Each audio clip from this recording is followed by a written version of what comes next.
Odair, boa tarde. Parabéns pela vitória. O Fluminense iniciou o jogo com certa dificuldade, né? Talvez a gente tenha visto o Marcos Paulo um pouquinho mais para a esquerda junto com o Ayrton Silva, né? Embolando um pouquinho por ali, tomou o gol também cedo, né? Que também foi um complicador. Queria que, além da sua análise que você costumeira que você faz assim pós-jogo, que você comentasse o que você fez para arrumar esse meio de campo do Fluminense e depois para embalar, né? Para essa vitória expressiva de 5-1 em cima do Madureira. Sim. Primeiro, boa tarde a todos. A questão é a seguinte: quando você toma o gol com 40 segundos, por exemplo, quando nós tomamos no outro jogo, e hoje com, se eu não me engano, o quê? 2 minutos de uma bola parada, não teve jogo ainda, né? Até para fazer uma análise a respeito disso, não só quando você toma, mas quando você faz também. Teve jogo. A coisa não se desenvolveu ainda. E aí, quando você toma o gol, que é uma das coisas que a gente precisa melhorar nesse sentido para não tomar os gols, nem tomar os gols e não tomar tão cedo. Mas nós estamos tomando poucos gols, porque a gente só sofreu 9 até agora. E se continuar fazendo 4, 3, 2, também tá bom. A gente vai continuar corrigindo, ganhando, que é o mais importante. Coisas a corrigir a gente tem. Bola parada, algumas situações que a gente já evoluiu, mas outros movimentos que a gente, com pouco tempo de treinamento, que precisa fazer. Por exemplo, o Nino, tá a segunda partida que está fazendo agora. Então, são ajustes que a gente vai fazendo, vai evoluindo dentro do processo. Quando você toma o gol, lá e aqui hoje, tão rápido, e que o adversário ele tem a estratégia de ser defensivo e de contra-atacar, ele fecha muito mais os espaços, porque ele já está ainda com uma vantagem, o jogo não está 0-0. Aí ele traz mais a linha de defesa mais para trás ainda, com mais motivação, e aí diminui os espaços. E aí tudo aquilo que você tinha pensado sai um pouco do controle nos primeiros minutos, e aí depois você vai se ajustando dentro daquilo que a gente treinou e que era a ideia de fazer o jogo. O Marcos Paulo hoje a gente testou a movimentação dele por dentro, porque ele é um cara que tem essa possibilidade também de jogar por dentro, né? Como 9 ou como meia, aproveitando para visualizar essa situação. É importante esses jogos para isso também, para a sequência nossa, para oportunidades. A oportunidade é outros jogadores do grupo, que eu trabalho com o grupo não só na teoria, mas na prática também, né? Eu acho que um clube, para ele fazer um ano inteiro, ele precisa ter um grupo forte, regular, que consiga dar respostas importantes. E a gente consegue fazer boas campanhas, disputar a parte de cima das competições. E aí sim, aí a movimentação do Marcos Paulo caindo para o lado esquerdo, o Iago, nem tanto a caída do Marcos Paulo como você falou especificamente, mas a movimentação do Iago para o mesmo lado, né, facilitou, porque a gente ficou muito mais pesado para um lado do campo, que era o lado esquerdo, mas muito mais marcado, porque estava muita gente, estava congestionado. A partir do momento que a gente abriu um pouquinho, que deixou o Iago mais em amplitude para fazer um movimento de infiltração, a gente começou a criar as situações de fazer um empate, de fazer a vitória. Então, no contexto geral, a equipe comandou o jogo inteiro a partir dos 10 minutos, dos 8 minutos, comandou em todos os aspectos e mereceu o placar e poderia ter feito mais gols. Vale ressaltar também o equilíbrio da equipe nesses 11 jogos, que é o que a gente busca. Nós temos 23 gols marcados, né? 24 gols marcados, 9 sofridos. Então, há um equilíbrio e a gente precisa, como eu digo sempre, nós não estamos prontos, né? Nós estamos num bom caminho, mas temos coisas a fazer, ajustes, e vamos fazer para cada vez ficar mais forte. Daí, aqui atrás.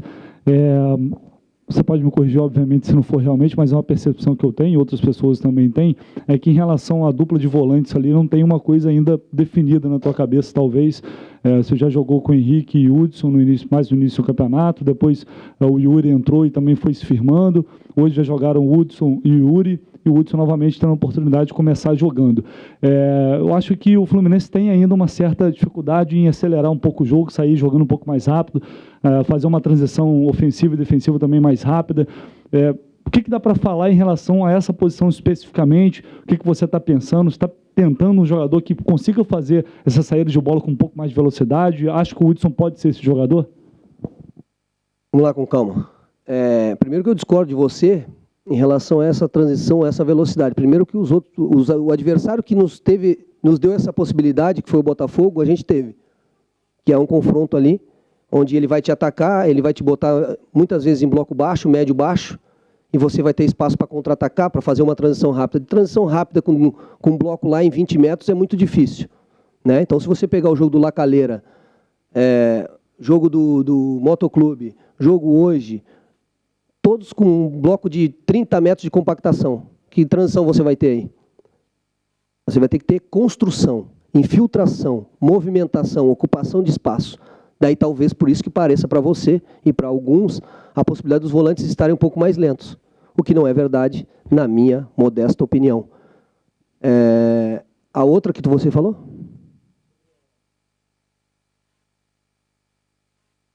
A gente tem 4 volantes hoje, mais o André, que é um menino muito promissor, que tem nas categorias de base do Fluminense, mais os meninos que estavam com a gente no grupo, que estão no grupo Sub-23, Nascimento, Paulo Vitor, e a gente está usando eles. A gente usou o Yuri, por exemplo, e o Hudson lá no início, aí teve a lesão do Yuri, né? Teve a dificuldade de fazer a repetição. Como eu disse, eu confio em todos que estão no plantel, a gente vai visualizando e dando sequência, aquilo que está dando um encaixe, por exemplo, no jogo do Botafogo, a gente teve um encaixe com o Henrique e com o Yuri, a partir de ali eu tentei dar uma sequência a essa repetição, né? Então é assim que a gente está tentando, como eu disse, a gente tem muitas coisas, bastante coisa a evoluir, a acertar, eu acho que a gente tem um esboço bem grande e uma situação bem grande em termos coletivos bem definidos, mas ainda precisa definir algumas coisas e o campo, os jogos, as dificuldades, os erros, vão fazendo com que a gente ajuste e busque a melhora sempre. Boa noite. Tudo bem? 2 questões, por favor. A primeira, ainda complementando essa sua última resposta, você está usando o Campeonato Carioca, como todos os outros técnicos nos estaduais, para encontrar a melhor formação tática e os jogadores que vão complementar essa formação tática que você achar melhor para o Campeonato Brasileiro. Ainda há disputa de posições e até de esquema tático. Tem gente que acha que você deveria jogar num 4-4-2 só com mais 2 atacantes, outros concordam que você joga com 2 abertos e o Evanilson na frente. Está servindo para isso, para você buscar conhecer e aprimorar para o Campeonato Brasileiro, aí sim chegar com um time base definido e um esquema tático para iniciar os jogos. Claro que depois nos jogos se muda. Não, a gente está usando o Campeonato Carioca, jogando o Campeonato Carioca para buscar o título, para vencer o Campeonato Carioca.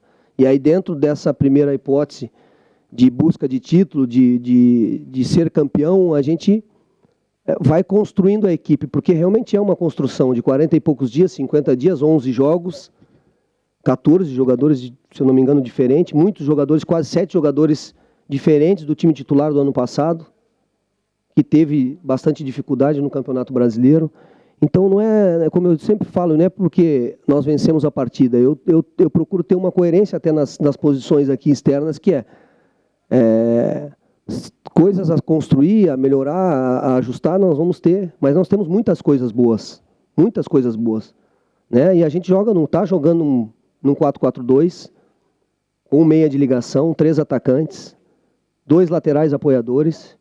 E para que você tenha um time equilibrado, você precisa de ajuste dos 2 meio-campistas que ficam por trás desses jogadores, que dê proteção, que sejam jogadores também de proteção, porque senão você defende só com 3. E quando você defende só com 3, com 4 num confronto onde nivela o confronto, vamos falar de Campeonato Brasileiro, quando o confronto vem para uma força de disputa, como a gente enfrentou vários jogos, você defender com 3 é um perigo muito grande, porque nem todas as construções tuas terminam em gol. E você fica muito exposto a tomar o gol. E aí fica desequilibrado. Qual é a ideia central desse 4-4-2? É ter esses 2 laterais apoiadores, é ter 3 atacantes, ter um meia articulador, 2 meio-campistas que dão uma proteção maior à equipe com 2 zagueiros. Em algum momento, pela variação que nós temos feito, a gente até está liberando até mais um meio-campista que está ficando por trás. Então a gente está sendo muito mais ofensivo nesse sentido, né? E é uma equipe por característica técnica, não é uma equipe por característica física. Então a gente está ajustando para justamente dar esse equilíbrio para que esses jogadores de característica ofensiva possam ter a liberdade e a condição de fazer uma jogada, de perder uma bola, de não conseguir fazer o drible ou um passe, mas não ficar tomando contra-ataque toda hora, porque senão você fica muito exposto. Então essa é a ideia central de construção. A gente tem conseguido muitas coisas boas, mas vai trabalhar bastante para evoluir nos aspectos que a gente precisa ainda. A questão é do regulamento do campeonato. Os jogadores estão conscientes desse regulamento e que o Fluminense, para chegar à final, não precisa nem... Claro que o Fluminense quer ganhar a Taça Rio, quer chegar à semifinal, final da Taça Rio, mas não precisa nem chegar à semifinal da Taça Rio. Numa disputa com pontos com o Flamengo, se o Fluminense mantiver a vantagem que ele tem de 2 pontos, hoje aumentou também a vantagem de saldo de gols e aumentou a vantagem de gols a favor, que são os critérios de desempate, o Fluminense pode, ganhando os pequenos, decidir com o jogo contra o Vasco ser o jogo que leva o Fluminense para a final do campeonato. Esses jogadores estão conscientes disso e dentro disso aí, por isso o Fluminense procurou aumentar o placar em todos os jogos. Ontem o Flamengo ganhou de 4-1, hoje o Fluminense ganhou de 5. Vai ser assim, sempre de olho nesse regulamento que o Flamengo fizer, o Fluminense tem que fazer melhor a cada rodada. Eu, por coincidência, hoje na pré-eleição até falei sobre a vitória, né? Primeiro que o Fluminense, grande como ele precisa jogar as partidas e buscar, como eu disse lá no início das minhas entrevistas coletivas iniciais, eu disse que nós iríamos disputar todos os jogos do primeiro, segundo ao último, buscando a vitória. A gente precisa se acostumar com ela, gostar dela, querer ela, brigar em todos os sentidos por ela. E quando perder, no passo seguinte, buscar com mais força ainda para já retomar essa vitória. E assim vai gerando confiança no ambiente, no trabalho, no dia a dia, no externo do torcedor, em todo. Essa simbiose vai criando uma confiança, vai gerando um clima positivo e as coisas vão acontecendo de forma positiva para a equipe. E aí falei sobre esse aspecto, falei sobre o aspecto da classificação, que é o objetivo principal, e que se fizer a pontuação dentro dessa classificação, tem grande possibilidade de acontecer isso. Então a gente tem um objetivo, está bem traçado esse objetivo, a equipe está muito focada nesse sentido. Então, para te responder a respeito da vitória, já aproveitei, porque ela foi tocada nesse assunto hoje. Mas, como eu digo, a gente nunca pode pensar lá na classificação sem jogar contra o Resende semana que vem. Aqui a gente não dá esse passo. A gente tem muita tranquilidade nesse sentido, porque às vezes a gente fica pensando muito em classificar e perde o jogo do Madureira. Certo? Então a gente agora tem que concentrar as forças, recuperar a equipe para um jogo de quarta-feira de grande importância que tem.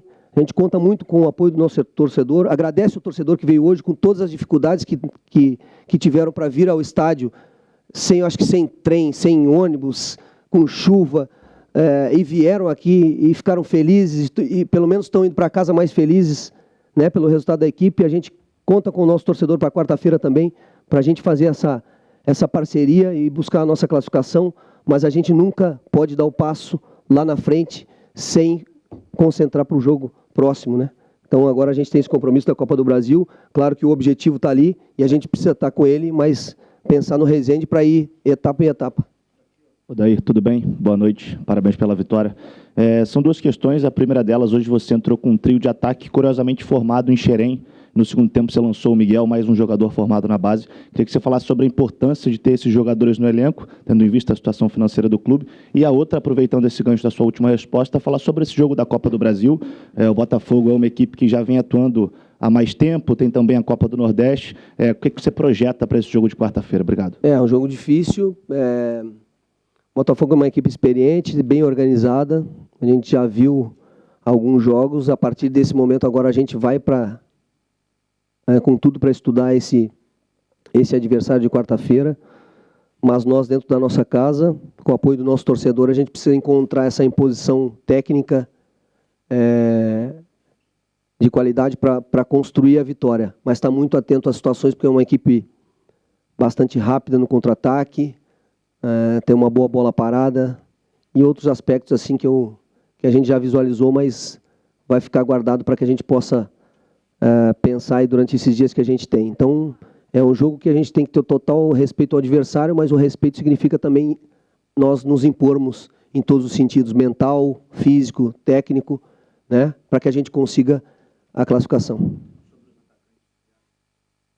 Sim, a gente fica feliz, né, quando a gente consegue oportunizar e os jogadores das categorias de base, né? E eles também conseguem dar boa resposta para que possam seguir recebendo oportunidades. Então, é de fundamental importância esse processo de base para todos os clubes, para o Fluminense também. E o Fluminense tem esse grande trabalho em Xerém.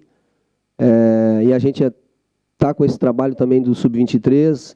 Estamos fazendo reuniões, vamos começar a fazer reuniões com os profissionais da base para tentar essa aproximação, integração, porque ela é muito importante e isso só traz bem ao Fluminense.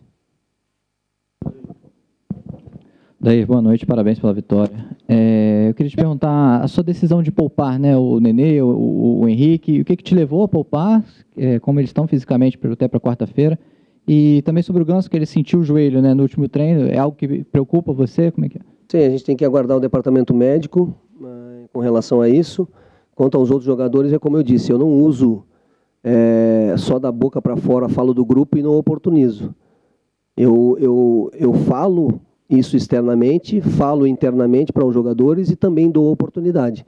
E quando a gente tiver, a partir das sequências, por exemplo, agora a gente vem de uma sequência, a gente vem de um jogo na Copa do Brasil, tinha esse hoje, tem outro quarta-feira, tem outro domingo, então a gente pensa muito bem, senta, tem o aspecto científico dentro do processo, tem o aspecto tático, técnico, às vezes nem é por parte física, às vezes é por uma questão técnica, por uma questão de visualizar uma outra movimentação, um outro jogador que possa nos dar uma solução logo ali na frente. Então, oportunizando a todos, isso é bom, porque faz com que todos estejam concentrados no processo e o jogador gosta de jogar.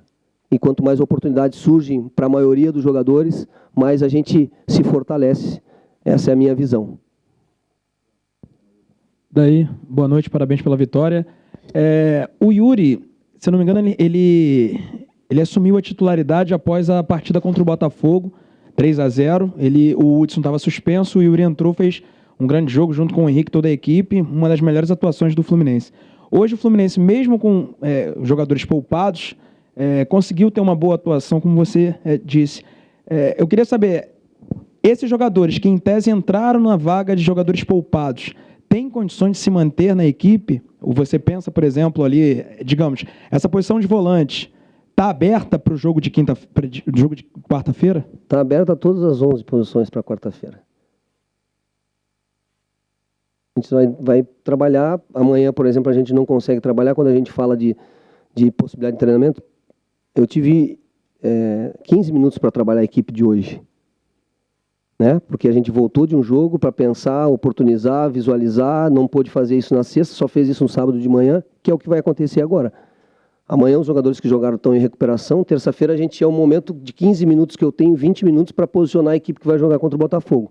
O que vai acontecer agora? Como é que é o processo disso? Eu vou para casa, vou jantar um pouquinho, primeiro, se a minha mulher tiver alguma coisa lá para a gente comer, né? E aí, ao invés de eu descansar um pouquinho, o que eu já faço? Eu já vou direto assistir jogo do Botafogo da Paraíba. Para visualizar o que é a característica do adversário, para pensar justamente no treinamento de amanhã, para pensar numa possibilidade de time para quarta-feira, de substituições, de variações. Esse é o dia a dia da comissão, do treinador. Então, claro que tem, agora voltando a te responder, claro que tem muitas situações que a gente já tem uma ideia, mas algumas que a gente também vai fazer essa observação, esse estudo, a análise do jogo nosso, a análise do jogo do adversário, para que a gente possa tomar sempre a melhor decisão em prol do Fluminense e a gente consiga o objetivo. Boa noite a todos.